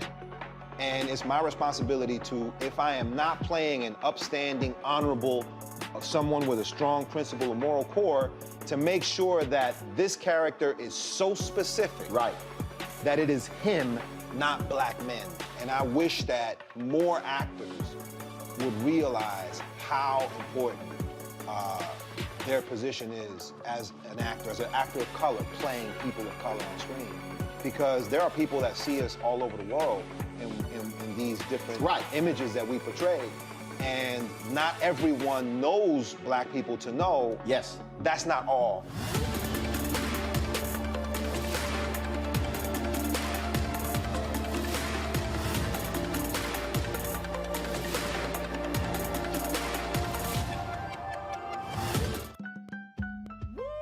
We're all impacted by the culture, whether we know it or not. From politics to music and entertainment, it's a huge part of our lives, and we're going to talk about it every day right here on The Culture with me, Faraji Muhammad, only on the Black Star Network. Yo, what's up? This your boy Ice Cube. What's up? I'm Lance Gross, and you're watching Roland Martin Unfiltered.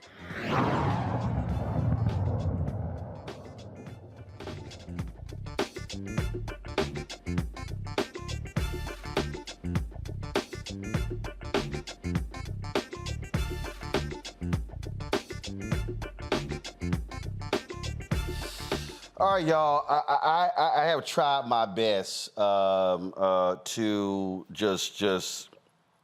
I'm still just shocked that we even having a runoff in Georgia between U.S. Senator Raphael Warnock and this nutcase Herschel Walker. Folks, he was at a rally, and he was at a rally yesterday, and the topic dealt with gas emissions and green new energy and all of this. And I just got to play this video, and I can't wait to hear what Larry, Rebecca, and Michael has to say. Because what I heard, this is just stupid. Okay, y'all ready? Watch this. I can promise you, Iran, Russia, and they're not talking about trying to charge a tank out in the desert. They're talking about war. And let me tell you this here. If we was ready for the green agenda, I'll raise my hand right now, but we're not ready right now. So don't let them fool you like this is a new agenda. This is not the new agenda. We're not prepared. We're not ready right now. What we need to do is keep having those gas guzzling cars, because we got the good emission under those cars. We're doing the best thing that we can, but we need help. We need help, and those other people not helping us. China not helping us. India not helping us, but yeah, we're going to do it all because they spending your money. I can promise you, Iran, Russia, and they're not talking.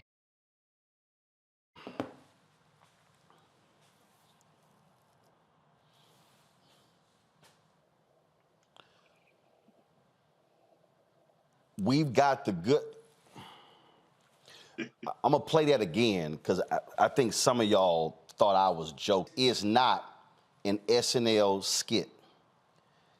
This is not an actor portraying Herschel Walker as if he's a Fat Albert character.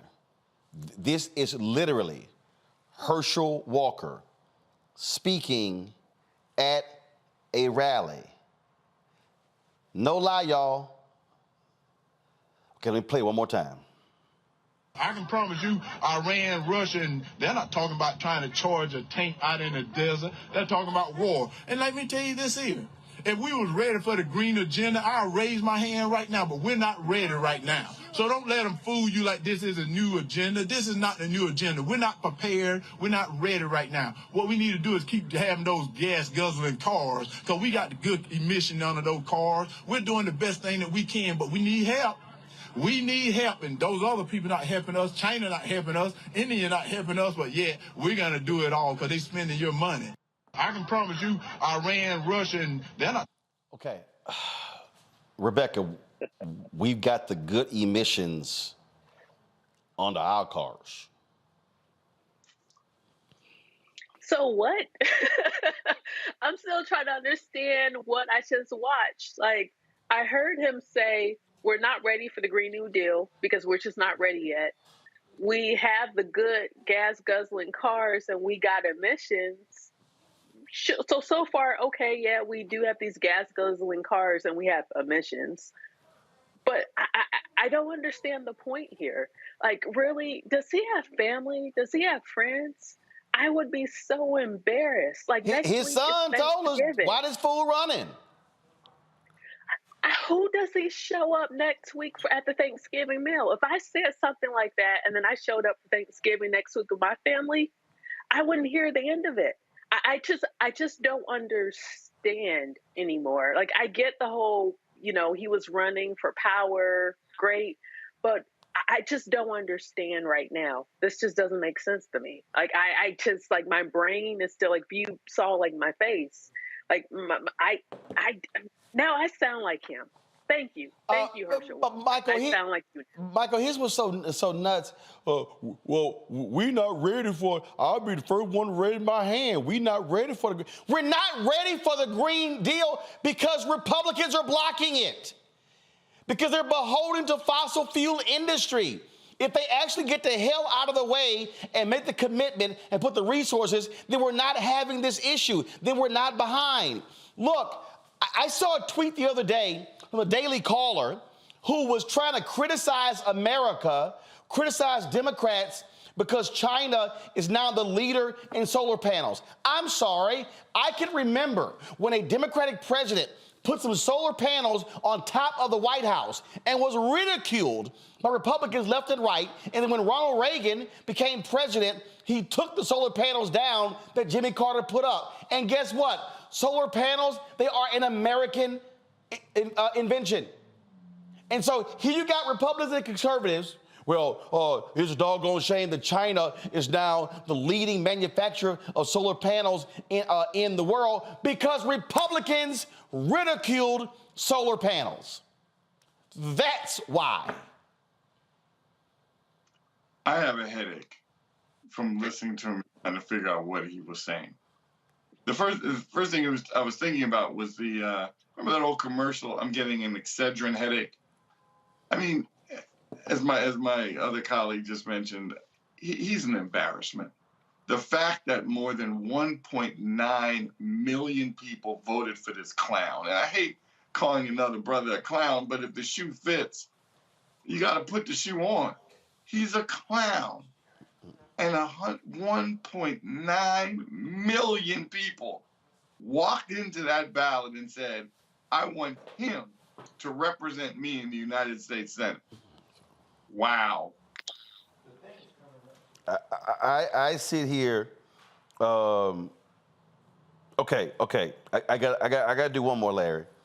And again, I don't know what the hell Harris Faulkner is doing on Fox News. I got no idea. So y'all gonna love this one, okay? This like the you know, politics for dummies greatest hits. I don't know what it is. All right, so watch this here. Was anyone that was running, they endorsed me because they knew I was going to have their backs. They knew that I would always stand up for them. The Georgia people know I would stand up for them. And I thank Governor Kemp for winning again because he's done some great things for the state. Well, Governor Kemp is he's helping me to run as well. There's a lot of people that believes in this country. They believes in the people, and that's who I believe in. I believe in the people. And from what I've read in the Constitution, it said we the people, not we the government. And Senator Warnock want the government to control your life. And that's one of the things I do not want. I think right now the government has shown they're going to spend your money, they're going to raise your taxes, they're going to give you more crime, they're going to open the border. They're doing things that's not America. They're doing things that's not Georgia. And right now, as I told people, I'm Georgia born, Georgia bred. When I die, I'll be Georgia dead. I love this state. I love this country. And I will always fight for the people and always fight for this country. Well, you know what? I had election night, live audience, voters' voices. And endorse anyone that was running. Okay, all right, first of all, your ass live in Texas. And you been living in Texas. They recruited you from Texas, and so you ain't even been living in Georgia the last number of years. But, oh, well, I read the Constitution. It said we the people, not we the government. Larry. So, Roland, a couple things. The Constitution, Larry, literally spells out the government. I mean, it literally spells out the governance of the country. It literally spells out the number of people in the Senate, in the House, what age you can run, the Supreme Court. I mean, it said we the people, not we the government. Go ahead, man. I don't have the words, so I'm going to try. So let's unpack this a little bit. First of all, Herschel Walker is why we have to deconstruct issues about white supremacy. That's first of all. Second of all, he is an embarrassment because all the stereotypes and misconceptions you have about black men, about all those things we have talked about in terms of relationship with men, how he abuses them, etc. All this is reinforced, like I said, stereotypes about black men. The other thing is, Roland, it reminds me when I see him at the podium and he was speaking to the crowd, and I'm watching the people in the crowd look at him. It reminds me of that song, Why Do Fools Fall in Love? The way they're looking at him, because he doesn't know what he's talking about.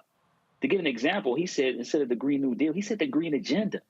So I thought he was going to start talking about green eggs and ham or something like that, because from Dr. Seuss, because it's not the Green Agenda, right? So he can't even name policy positions properly. But it's overall an embarrassment. And I hope the folks of Georgia will elect brother Senator Warnock in a couple weeks. Just so all the people who are watching, I just want y'all to understand what the Constitution actually says when they invoke we the people. Go to my iPad, Henry. It says, we the people of the United States, in order to form a more perfect union, establish justice, ensure domestic tranquility, provide for the common defense, promote the general welfare, and secure the blessings of liberty to ourselves and our posterity, do ordain and establish this Constitution for the United States of America. The actual Constitution, y'all, lays out the government. It literally lays out, this is what the government is. The House, the Senate. Those laws the federal government does not control, the states control those. It lays out the Supreme Court. It lays out when we elect people. It lays out how we elect people. It lays out constitutional amendments.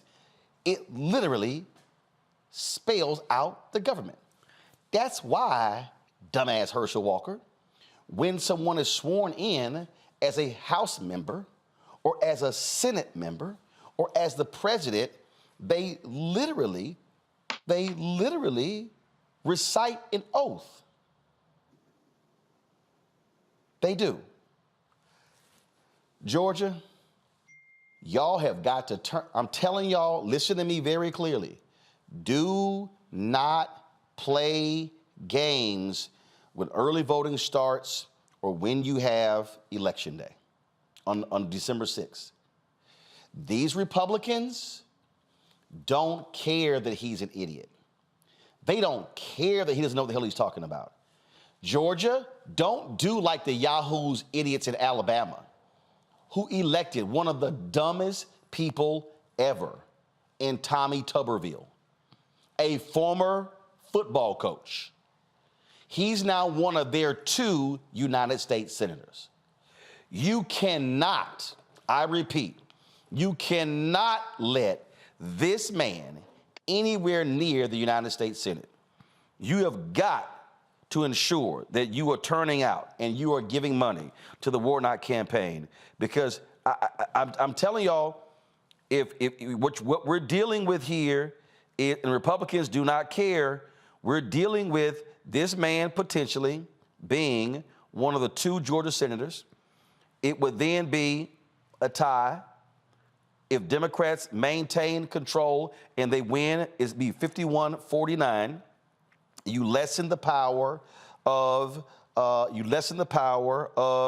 Sinema and Manchin, and things can get done.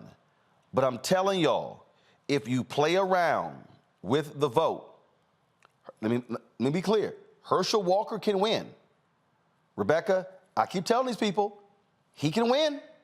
Don't think for a second. When you get to the runoff, it's 50-50.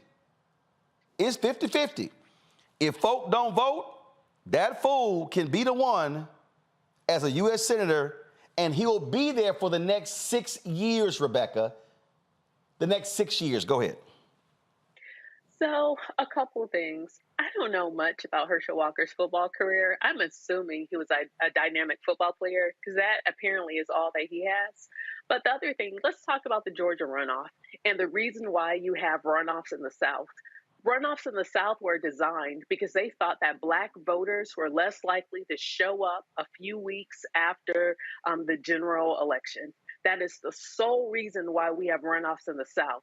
So I want to make sure that every Black viewer, every Black voter in the state of Georgia hears me clear. This is a scheme to make sure that you don't show up to vote, that you don't show up to make sure that your voice is counted, to make sure that you don't have a say in our democracy. So I don't care what you have to do, if you have voter fatigue, if you're sick and tired, if you're still upset that Stacey Abrams didn't win. But I am urging you to show up to vote December 6th. Folks, and as a part of that, Democrats have filed a lawsuit in Fulton County to stop a ban on voting on Saturday on November 26th. So the runoff election, again, it's going to be on December 6th, but the early voting begins on November 28th, except there's a provision that says some counties could start on November 26th. Well, now the Republicans have come out and said, oh, no. Because of Georgia law, they say it prohibits early voting on Saturday if a holiday falls within 2 days of it. Under state election law, early voting may begin as early as possible. Early voting, again, could be possible on Tuesday, November 22nd, Wednesday, November 23rd, and Sunday, November 27th. Yet, the Republicans are now saying, oh, Raffensperger and the elections chair said, oh, we made a mistake when we said it could be on November 26th because Robert E. Lee, that traitor, domestic terrorist holiday, is the day before the 26th, and so the law is that way. This, Michael, was by design by Republicans. See, this is what I keep trying to explain to people. What other reason would you pass a law that says you can't have voting within 2 days of a holiday? What? Why? Because they saw the calendar. They don't want early voting on a weekend because they know folk are going to show up and more Democrats will show up. I didn't even know they had Confederate holidays anymore. I thought. Oh, hell yeah, they do. Tennessee does, Alabama, Mississippi. Look, the Republicans, they celebrate the Confederacy, those white domestic terrorists, more than anybody else. That's crazy. And South Carolina, too. Crazy. Hey, that's crazy. You know, it'll be interesting. I think part of the problem is self-inflicted because whether there's voter suppression, clearly we know there is. But, you know, the issue is, and I heard, you know, when I was talking to some folks in Georgia a couple days ago, I already voted. I voted for Abrams. She didn't win. I voted for Warnock. He had more votes, but he didn't win. And now they want me to go vote again? And I'm not suggesting all Black Georgians think that way. Clearly, they do not. But there are a group that do feel that way. And we have to fix, no matter when there's an election, I don't care if it's for dog catcher, people of color need to be in line voting for everything, because that is the one way, your voice is heard, and elections have consequences. So I hope that folks are taking this seriously. I'm glad that the Senator in Nevada, Senator Masso, won. I mean, I think that's fabulous. But the win also, I hope folks don't now feel a letdown in Georgia. Oh, we don't really need it. Doesn't matter. We kept the Senate. No, this is why what you mentioned, Roland, is exactly right. To balance out Machen and Sinema, we got to have that other seat. So it would be wonderful if folks got out and voted in Georgia. And Larry, I keep trying to tell people, don't play around with stupid. This was Tommy Tuberville running against Senator Doug Jones in Alabama, and this is Tommy Tuberville discussing the Voting Rights Act. Let me say it again, y'all. This is not an SNL skit. This is real. And this idiot is sitting in the United States Senate right now, representing Alabama, home of the Black Belt, the cradle, if you will, the cradle of voting rights. I'm setting up for y'all. So, y'all, this is real. Listen. The thing about the Voting Rights Act is, it's, you know, there's a lot of different things you can look at it as. You know, who's it going to help? You know, what direction do we need to go with it? I think it's important that with everything we do, we keep secure. We keep an eye on it. It's run by our government, and it's run to the point that it's got structure to it. It's like education. I mean, it's got to have structure. Now, for some reason, we look at things to change, to think we're going to make it better, but we'd better do a lot of work on it before we make that change.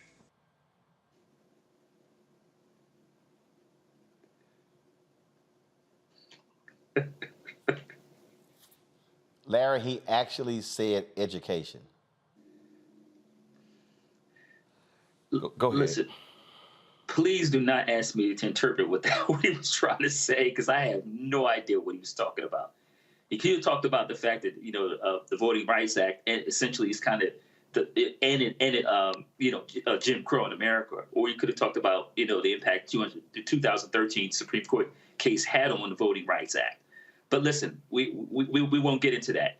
And listen, bro, in terms of Tuberville, he was a much better coach than he is U.S. Senator. And that is not the only clip that I've seen from him say something that makes absolutely no sense. But once again, this is our U.S. Senator. And also see a theme here for not only Tuberville being a former coach, but also Herschel Walker being a former player. So listen, let the folks who want to coach and be pro athletes, let them retire and go play golf. But we should not allow them to be U.S. Senator. And listen, we cannot have Herschel Walker for the next six years, you know, be one of two U.S. senators from the state of Georgia. And Roland, the other point is about, you know, we're more looking at 50-50 in terms of Senate. It's better to be 51-49, because then we take out some of the nonsense from some of the other U.S. senators we've already mentioned. and also allows Democrats to continue to work for the future to padding that number over the next couple of years. So we need Black folks and folks in general in Georgia to vote for Senator Warnock so that we can be 51-49. I literally, Rebecca, that was an actual audio of Tommy Tuberville. It was very disjointed, but he told off on himself with that, and with the first line. He said that with the Voting Rights Act, we need to understand who is targeted to help. Who is it supposed to be helping? And I think in that he told off on himself, even though the rest of what he said was discombobulated and very disjointed and a bunch of non sequiturs. But that's what this is about. I know sometimes some of your viewers and just people in general might be tired of hearing the whole Black thing or the whole white and Black thing. But let's talk about when it comes down to voting rights in this country. This is about making sure at its root, it was always about making sure that Black folks weren't full actualized citizens in this country, that we didn't have a full right, even though we were here at the beginning as well. But it's to discount us in the history and the making and the foundation of America. And so a lot of these folks who are against making sure that we have a strong Voting Rights Act, a lot of folks who are on the side of Shelby, a lot of those folks, those folks who were who supported gutting the Voting Rights Act, sections 3 and 5, it's because they don't want Black people voting. So let's be clear. I know some of the people in this scheme now don't want young people voting. They don't want the elderly voting. They don't want the poor voting. They don't want other communities of color within communities of color. But when we look at Black folks in this country, that's what this thing was about, was making sure that Black folks in this country didn't have the right and the full agency under this Constitution in this very country. I'm just telling y'all. All right, folks, got to go to break. We come back, our Marketplace segment. Puzzle Company emphasizes the importance of Black art. We'll break that thing down next in our segment, of course, where we focus on Black-owned businesses. You're watching Roland Martin Unfiltered right on the Black Star Network. We'll be right back.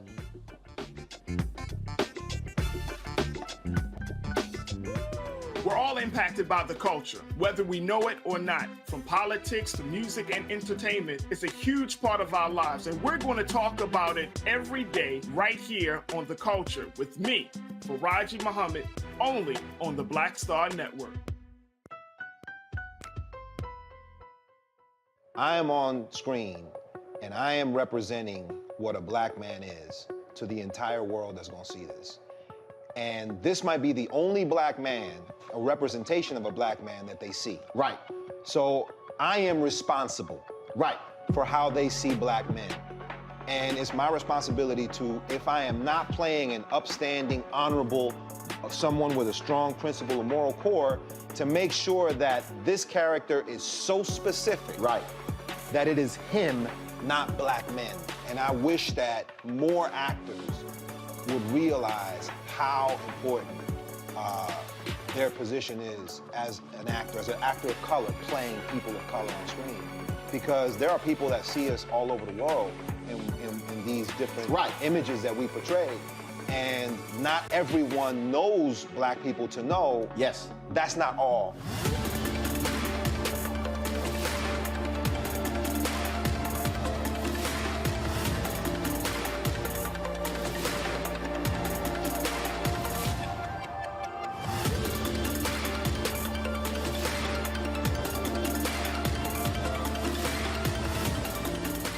When you talk about Blackness and what happens in Black culture, we're about covering these things that matter to us, speaking to our issues and concerns. This is a genuine people-powered movement. There's a lot of stuff that we're not getting. You get it, and you spread the word. We wish to plead our own cause. Too long have others spoken for us. We cannot tell our own story if we can't pay for it. This is about covering us. Invest in Black-owned media. Your dollars matter. We don't have to keep asking them to cover our stuff. So please support us in what we do, folks. We want to hit 2,000 people, $50 this month, raise $100,000. We're behind 100,000, so we want to hit that. Y'all money makes this possible. Checks and money orders go to P.O. Box 57196, Washington, D.C. 20037- 0196. The Cash App is $RM Unfiltered. PayPal is R Martin Unfiltered. Venmo is RM Unfiltered. Zelle is Roland@RolandSMartin.com. You know what's on the ballot. It's not just legislation and policies we believe in. It's democracy. Our democracy. There's a choice on the ballot between freedom and fear, between cruelty and compassion, between chaos and community, between voting or violence. And the end of rights generations have fought for. The extremists have a plan, a roadmap for a nation where your voice is silenced and your vote is a memory, where they count their votes and cast ours aside. That's why this year, this fight, this vote is so important. Register, engage, volunteer, fight back against the disinformation and despair, and most of all, vote, because your vote is all that stands between our future and theirs. Hi, I'm El DeBarge. Hey, yo, Peace World, what's going on? It's the Love King of R&B, Raheem Devon, and you're watching Roland Martin, Unfiltered.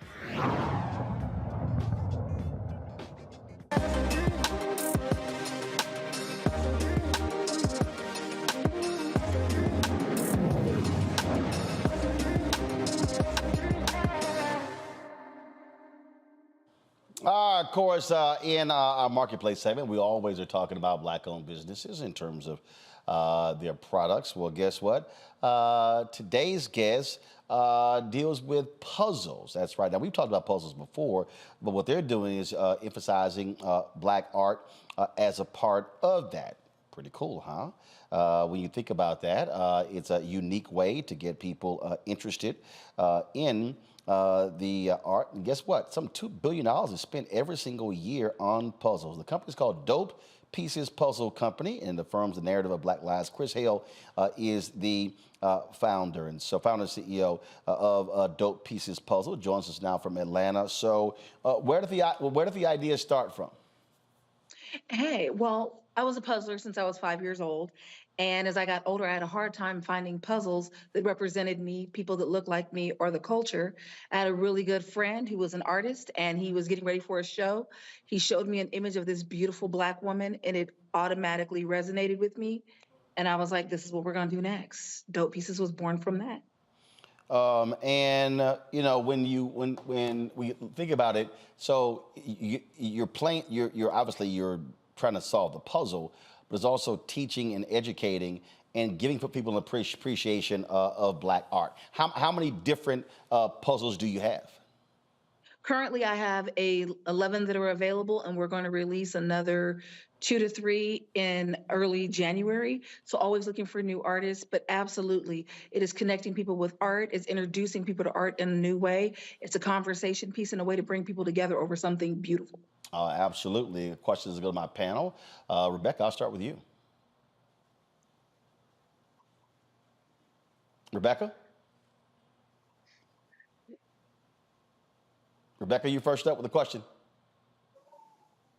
Sure. So can you tell us how we can access your art and get it?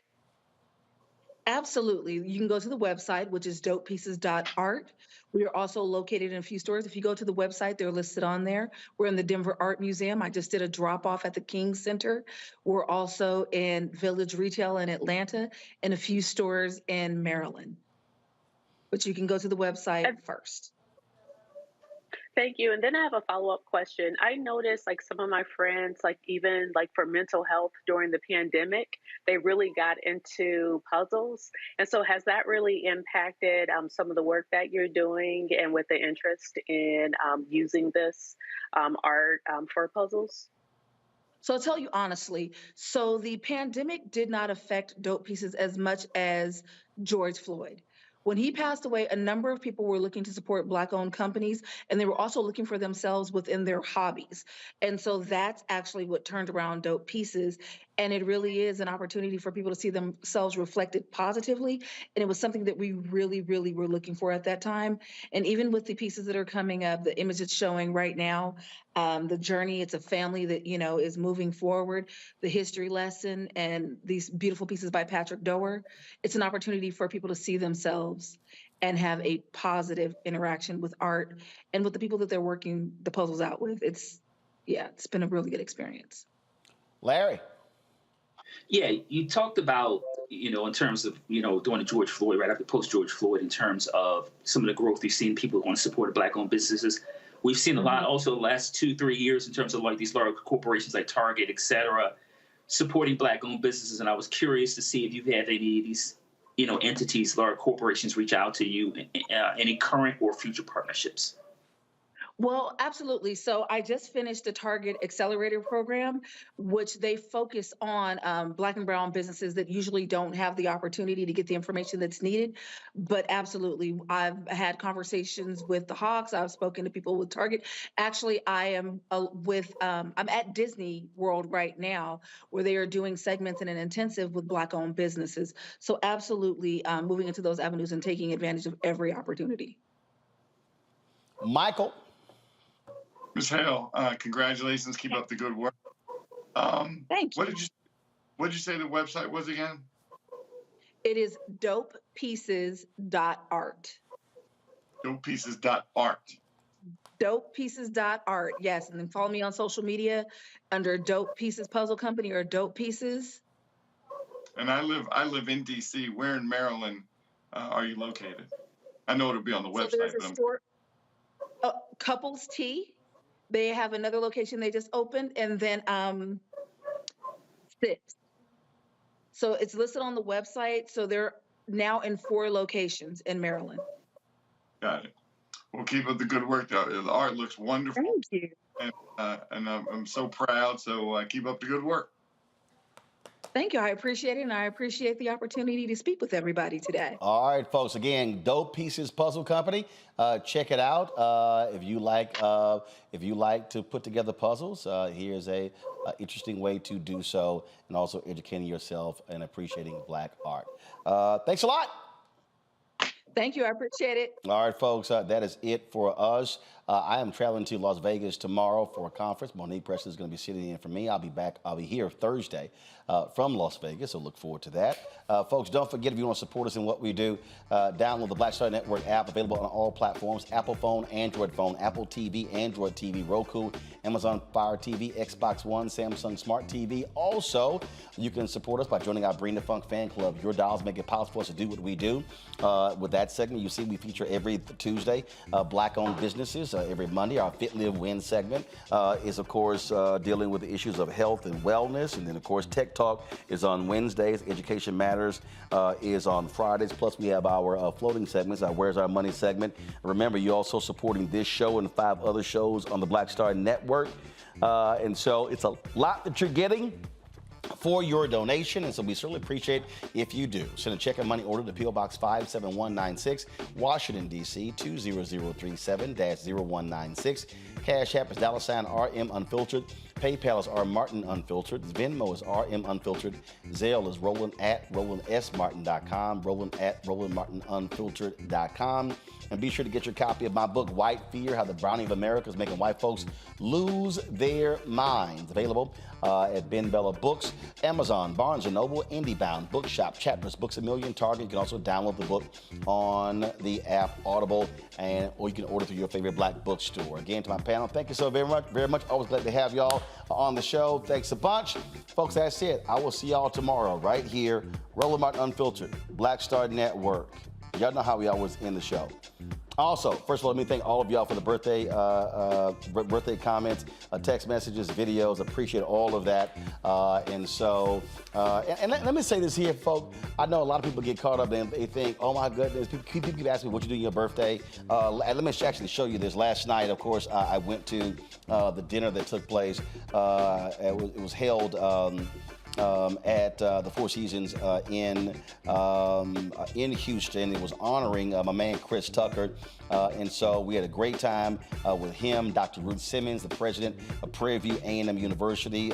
She gave Chris the President's Award. They also, so he spoke to the students that day. And so they were there also celebrating. And so always good to see my man Chris. Great dinner last night. So congratulations on all that he has done for Prairie View A&M University and Dr. Ruth Simmons, who is doing an amazing job. She steps down, retires in June as a president of Prairie View A&M University. So I appreciate her inviting me to that dinner. And so that's how I celebrated my birthday.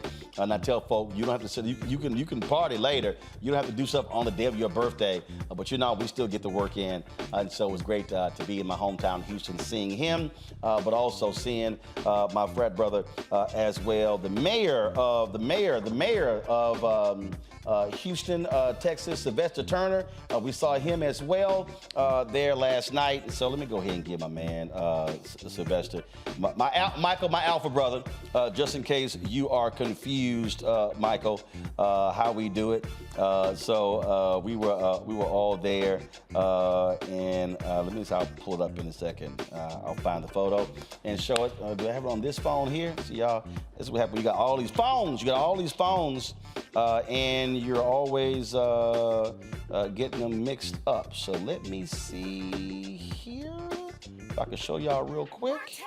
Let me go right here. All right, Roku, we got it. And so here is a photo of my man, Mayor Turner, with Chris Tucker. And here's a photo of him with Dr. Ruth Simmons as well. So glad to see everybody there. All right, y'all, that's it. I'll see y'all. Y'all take care. Holla!